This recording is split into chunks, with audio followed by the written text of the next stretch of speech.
Good afternoon. Fade to Black breaking news for this Thursday, February 1st, 2024. This is all of the news that you need. I'm Jimmy Church. Help support the show.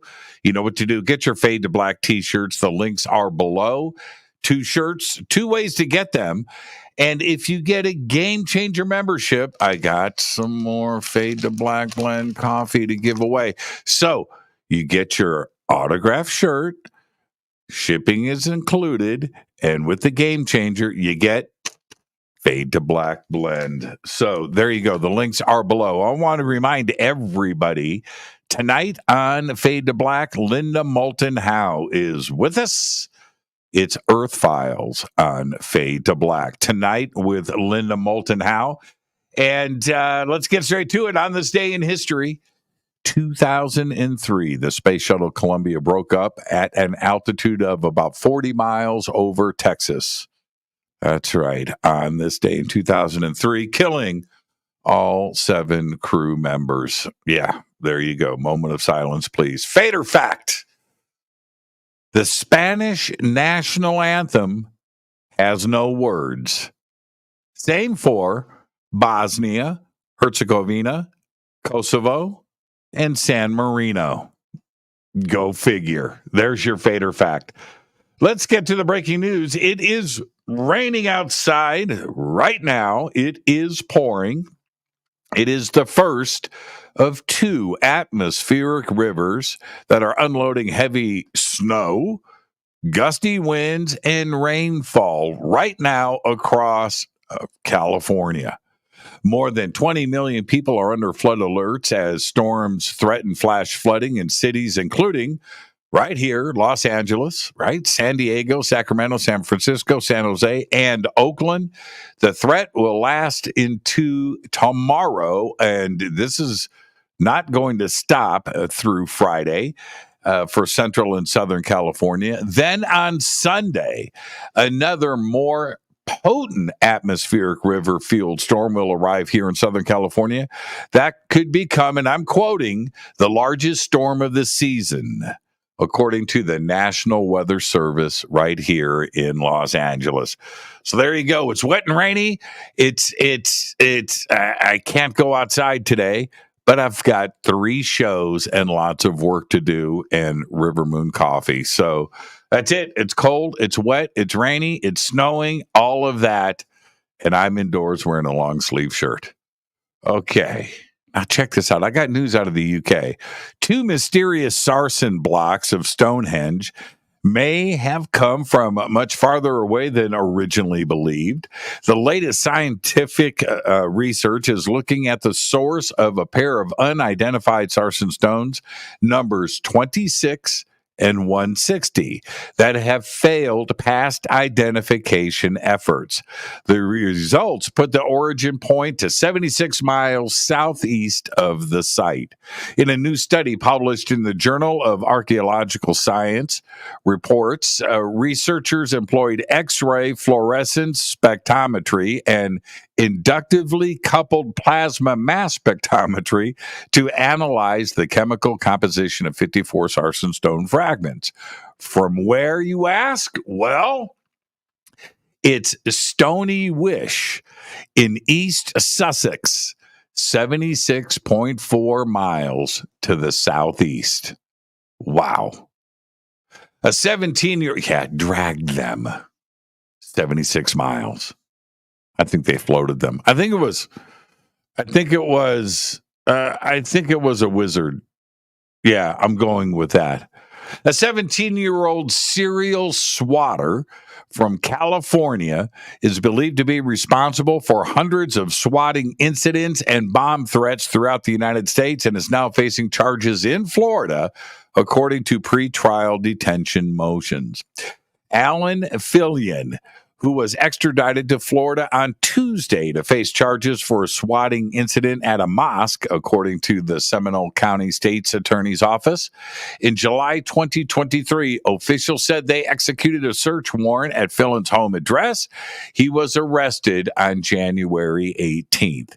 Fillon was charged as an adult and faces 3 felony charges of false reporting and a felony charge of unlawful use of a two-way communication device. Swatting is making a false report to the police with the intention of luring them to a location by saying a violent crime has taken place or is in progress. Wow. I'm going to leave that right there. The Beatles were in the middle of a tour that had them play 5 shows in just 3 days at Japan's Budokan Arena. But when they weren't performing, they were in the presidential suite of the Tokyo Hilton creating a work of art that came to be known as The Images of a Woman. That painting was sold today at Christie's auction house in New York for $1.744 million. I've seen the painting. Okay, it's abstract art, it's modern art, whatever you want to call it. It's about so big. In the middle of the painting, they had a lamp, and the 4 of them did their, each one did a corner. Where the lamp was, they pulled that out, and the canvas was exposed, and they signed it there. And that's it. It's the only painting they ever did. Sold for $1.7 million today. All right. A new genetic analysis of bone fragments from an archaeological site in central Germany shows that modern humans had reached northern Europe 45,000 years ago. This means that their arrival overlapped with the Neanderthals, who had been living in northern Europe for more than 500,000 years. By that time, that modern humans began to arrive, and before going extinct. That means they existed and lived side by side. Isn't that interesting? Well, the evidence shows that the movement of modern humans into Europe and Asia helped drive Neanderthals into extinction. The findings are described in 3 new papers published January 31st. That's yesterday in journals Nature and Nature Ecology and the journal Evolution. We helped drive the Neanderthals extinct, like we do everything else. An international team of archaeologists has found and identified a trackway made by multiple humans approximately 90,000 years ago in what is now Morocco. Their paper was published in the journal Scientific Reports on January 23rd. A trackway is footprints. The tracks were found by accident. The research team was in the area studying boulders in the ocean when they noticed an indentation in a nearby stretch of sand. Closer look revealed more indentations, which turned out to be human footprints 90,000 years ago in Morocco. TikTok. I don't do TikTok news too often. I don't even know what TikTok is. TikTok has banned the term legging legs after an alarming trend circulated on the platform that was flagged as potentially triggering for those with eating disorders. Although the hashtag legging legs has since been deleted from the platform and now directs users to information about eating disorders or disordered eating, the short-lived trend made its impact. It first went viral after a woman began to share videos of themselves and herself in yoga pants showing off their thigh gaps. What? This is absolute proof that I spend 0 time on TikTok. Number 1. It's also proof that I'm getting old. That's number 2. And number 3 is it's just, I don't know what I just reported on. Seriously. All right. And finally, I'll leave you with this. Puxatawny Phil, the seer of seers, right? The tomorrow's Groundhog Day. Tomorrow is February 2nd. That's right. America's Buddy Phil is the most famous hog in the game, allegedly, next to Staten Island Chuck, who I've never really heard of. Plus, I haven't seen his movie, even if he's made one. But anyway, tomorrow is February 2nd. It's Groundhog Day. So here's some fun facts about Phil. Phil speaks a special language.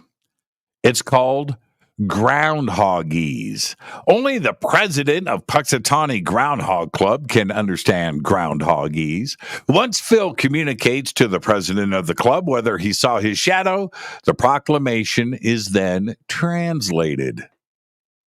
How old is Phil? Well, according to Groundhog Club members, there has only been one Phil, and he has been predicting since 1887.